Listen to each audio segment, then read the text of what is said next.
Enfin, en tout cas, moi je suis de la génération où on apprenait dans une fac, dans un amphi, et puis on allait dans une bibliothèque. Et la bibliothèque, c'était une alignée d'étudiants qui apprenaient sagement devant un livre. Il en va tout à fait différemment à l'heure actuelle. Alors je vous ai mis un ensemble de diapositives. La précédente, on voyait un jeune homme dans une situation fort intéressante, au sens où on ne sait pas trop ce qu'il fait. On ne sait pas s'il lit un livre, s'il écoute de la musique, s'il écoute un podcast dans le cadre d'une formation en ligne, s'il est en synchrone, en asynchrone.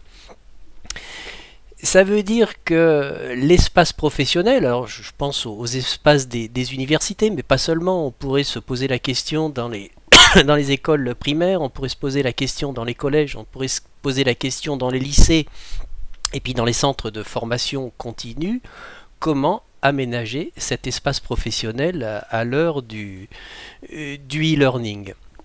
La photo qu'on a ici, elle est toujours tirée du même rapport qui est comment aménager une bibliothèque et qui vient de l'inspection générale des bibliothèques. On voit au fond une salle relativement classique, encore que la lecture se fait sur écran, et puis au premier plan, un groupe qui regarde la télé.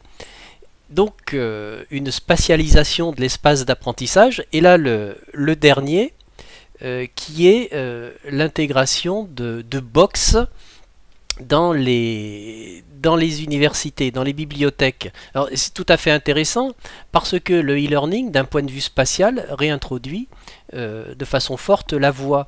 Alors si on veut être en contact avec son tuteur, si on veut être en contact avec l'équipe avec laquelle on travaille, forcément la voix se réapproprie.